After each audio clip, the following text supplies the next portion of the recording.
Assalamualaikum warahmatullahi wabarakatuh. Perkenalkan, nama saya Rifatul Kinisa dengan NIM 211110114. Jurusan Hukum Keluarga Islam kelas D, mahasiswa UIN Sultan Maulana Hasanuddin Banten. Di sini saya akan mereview ulang materi hukum acara peradilan agama yang sudah dipelajari 1 semester ke belakang, yaitu yang diampu oleh Ibu Fitratus Saadah SHI MAG.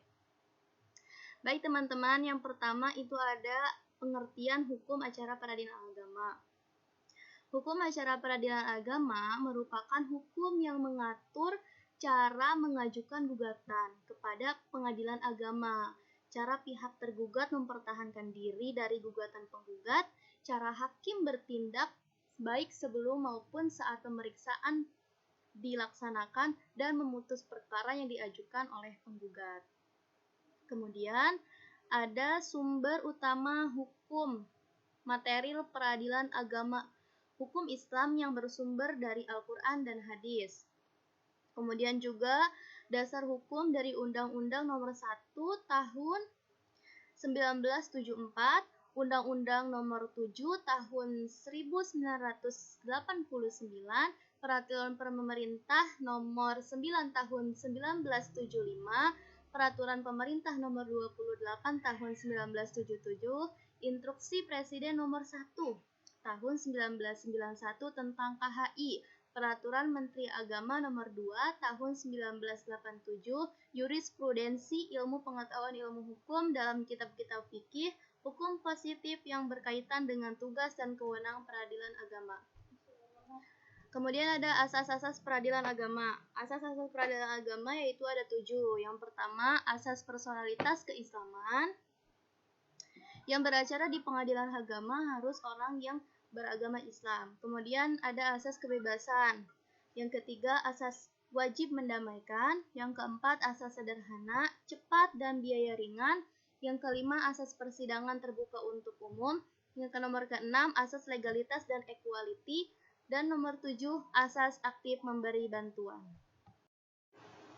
Baik teman-teman, pembahasan selanjutnya ada tata cara dan proses berperkara di pengadilan agama. Yaitu yang pertama, pendaftaran perkara dan persiapan sidang.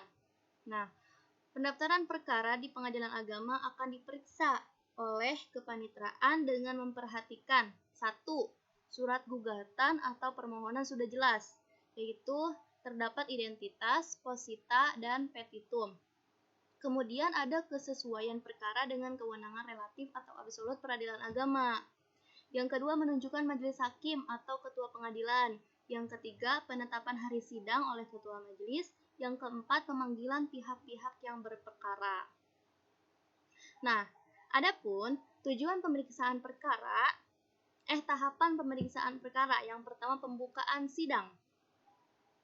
Yang kedua, penanyaan identitas para pihak. Yang ketiga, anjuran damai. Yang keempat, pembacaan gugatan. Yang kelima, jawaban tergugat. Yang keenam, replik penggugat. Yang ketujuh ada replik tergugat. Yang kedelapan ada pembuktian. Yang kesembilan ada kesimpulan para pihak. Yang kesepuluh musyawarah majelis hakim. Dan yang terakhir ada pembacaan putusan. Nah, pembacaan putusan ini dilakukan oleh ketua majelis hakim. Apabila terlalu panjang, maka bisa dibacakan secara bergantian.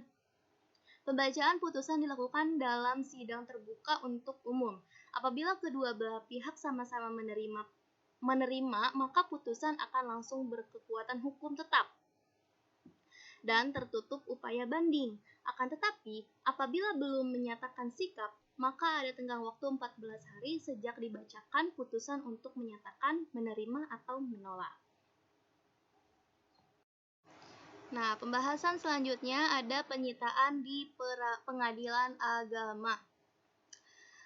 Sita adalah tindakan menempatkan harta kekayaan tergugat atau harta sengketa secara paksa berada dalam penjagaan yang dilakukan secara resmi berdasarkan perintah pengadilan atau hakim. Nah, tujuan dari sita yaitu diantaranya Yang pertama, agar penggugat tidak ilosoir. Maksudnya, agar barang tergugat atau barang sengketa tidak dipindahkan kepada orang lain melalui jual beli, hibah, dan sebagainya. Juga, agar tidak dibebani dengan sewa-menyewa atau disalahgunakan kepada pihak ketiga. Tujuan dari sita yang kedua itu agar objek eksekusi memperoleh kepastian keberadaannya setelah perkara yang disengketakan diputus oleh pengadilan. Kemudian ada macam-macam sita di lingkungan peradilan agama. Yang pertama, konservatoir beslah, yaitu sita jaminan. Nah, sita ini dapat diajukan bersama-sama dengan gugatan atau juga secara lisan dalam persidangan. Dapat juga dilaksanakan setelah perkara diputus jika perkara itu dalam proses banding dan kasasi. Kemudian ada revindikator beslah atau sita revindikasi. Nah, di lingkungan peradilan agama sendiri, sita revindikasi yang menyangkut kewarisan hanya mungkin dapat dilaksanakan penyitaan dalam bidang harta tirkah yang dikuasai oleh tergugat, yang menyangkut harta gonogini terhadap barang bawaan suami atau istri yang dikuasai oleh suami atau istri. Yang ketiga ada eksekutorial beslah, yaitu sita eksekusi. Nah, sita ini sita yang berhubungan dengan pelaksanaan suatu putusan peradilan agama karena pihak tergugat tidak melaksanakan putusan yang sudah berkekuatan hukum tetap. Kemudian ada marital beslah, yaitu sita atas harta perkawinan. Nah, setelah pengertian beslah dan macam-macam beslah, setelah definisi sita dan macam-macam sita, ada pelaksanaan sita dan penyitaan. Itu ada 3 alternatif, yaitu yang pertama secara langsung mengeluarkan penetapan, yang kedua apabila permohonan sita tidak beralasan, maka majelis hakim langsung mengeluarkan penetapan yang berisi penolakan sita dan memerintahkan jurusita untuk memanggil para pihak untuk menghadiri sidang yang sudah ditentukan. Yang ketiga, secara langsung mengeluarkan penetapan yang berisi menangguhkan pelaksanaan sita dan sekaligus menetapkan hari sidang. Kemudian ada pendelegasian sita dan penyitaan.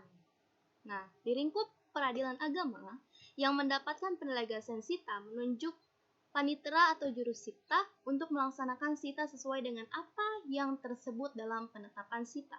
Jadi, peradilan agama yang dimintakan bantuan sita tidak perlu membuat penetapan sita baru, tetapi dapat langsung membuat surat tugas untuk menunjuk panitera atau jurusita untuk melaksanakan sita yang dimintakan.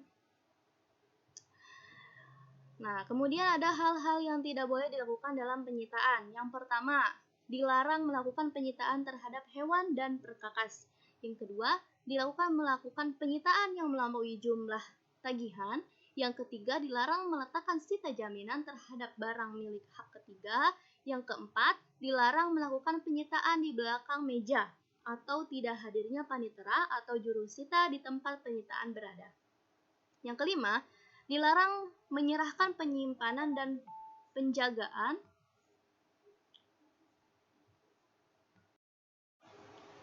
dan yang keenam, larangan pemakaian uang yang disita. Setelah kita membahas sita dan penyitaan, di pembahasan selanjutnya ada produk hukum peradilan agama. Nah, yang pertama yaitu ada putusan. Menurut penjelasan pasal 60 Undang-Undang Nomor 7 Tahun 1989, Undang-Undang Nomor 3 Tahun 2006, Undang-Undang Nomor 50 Tahun 2009, putusan adalah keputusan pengadilan atas perkara gugatan berdasarkan adanya suatu sengketa. Putusan adalah pernyataan hakim yang dituangkan dalam bentuk tertulis dan diucapkan oleh hakim dalam sidang terbuka untuk umum sebagai suatu produk pengadilan agama sebagai hasil dari suatu pemeriksaan perkara gugatan berdasarkan adanya suatu sengketa. Macam-macam putusan dilihat dari fungsinya dalam mengakhiri perkara. Ada 1. Putusan akhir. 2. Putusan sela. Nah, kemudian produk hukum selanjutnya yaitu ada penetapan. yaitu pernyataan hakim yang dituangkan dalam bentuk tertulis dan diucapkan oleh hakim dalam sidang terbuka untuk umum sebagai hasil dari pemeriksaan volunteer. Dikatakan bukan peradilan sesungguhnya karena hanya ada pemohon yang memohon untuk ditetapkan tentang sesuatu. Sedangkan teman-teman, pembahasan terakhir yaitu tentang proses eksekusi di pengadilan agama. Eksekusi adalah menjalankan putusan pengadilan yang sudah berkekuatan hukum tetap. Eksekusi pada hakikatnya adalah merealisasikan kewajiban pihak yang kalah untuk memenuhi prestasi yang tercantum dalam putusan pengadilan tersebut. Putusan pengadilan yang dieksekusi adalah putusan pengadilan yang mengandung perintah kepada salah satu pihak untuk membayar sejumlah uang, untuk menghukum pihak yang kalah, untuk membayar sejumlah uang, atau juga pelaksanaan putusan hakim yang memerintahkan pengosongan benda tetap, sedangkan pihak yang kalah tidak mau melaksanakan putusan tersebut secara sukarela sehingga memerlukan upaya paksa dari pengadilan untuk melaksanakannya. Asas-asas pelaksanaan eksekusi yang pertama, putusan pengadilan harus sudah berkekuatan hukum tetap atau sudah inkrah. Yang kedua, putusan tidak dijalankan secara sukarela. Yang ketiga, putusan mengandung amar, condemnatoir. Macam-macam eksekusi. Yang pertama ada eksekusi real atau nyata, yang meliputi penyerahan, pengosongan, pembongkaran, pembagian, dan melakukan sesuatu. Yang kedua ada eksekusi pembayaran sejumlah uang melalui lelang atau eksekutorial verkop yang dilakukan dengan menjual lelang barang-barang debitur atau juga dilakukan dalam pembagian harta bila pembagian natural tidak disetujui oleh para pihak atau tidak mungkin dilakukan pembagian in natura dalam sengketa waris atau harta bersama. Selanjutnya tata cara eksekusi real. Yang pertama, permohonan pihak yang menang. Yang kedua, penaksiran biaya eksekusi. Yang ketiga, melaksanakan perintah. Yang keempat, mengeluarkan surat perintah eksekusi. Yang kelima, melaksanakan eksekusi real.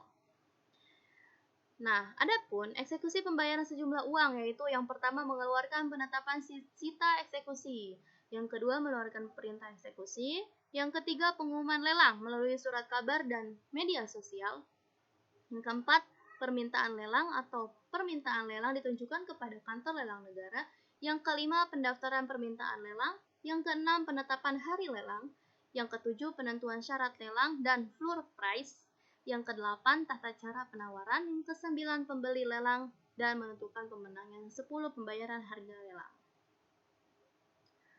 Kemudian yang terakhir, ada beberapa masalah hukum dalam pelaksanaan eksekusi. Yang pertama, pendelegasian eksekusi dilakukan apabila barang yang akan dieksekusi berada di luar wilayah yurisdiksi pengadilan agama, maka bisa menggunakan lembaga pendelegasian eksekusi atau meminta bantuan PA lain. Yang kedua, perlawanan terhadap eksekusi yang objeknya berada di luar wilayah yurisdiksi pengadilan agama. Yang ketiga, eksekusi tidak dapat dijalankan bisa terjadi karena satu, harta kekayaan tereksekusi tidak ada. Yang kedua, putusan bersifat deklaratoir. Yang ketiga, objek eksekusi di tangan pihak ketiga. Yang keempat, status tanah milik negara. Yang kelima, objek eksekusi berada di luar negeri. Yang keenam, dua putusan yang saling bertentangan. Ada dua putusan yang saling bertentangan. Yang keempat, pengeluaran eksekusi. Yang kelima, penundaan eksekusi. Umumnya bersifat kasuistik dan tidak terjadi dalam hal. Yang pertama, alasan kemanusiaan. Yang kedua, alas dan Darden-Verzet. Oke, mungkin hanya itu yang dapat saya review. Mohon maaf apabila banyak kesalahan. Sekian, wassalamualaikum warahmatullahi wabarakatuh.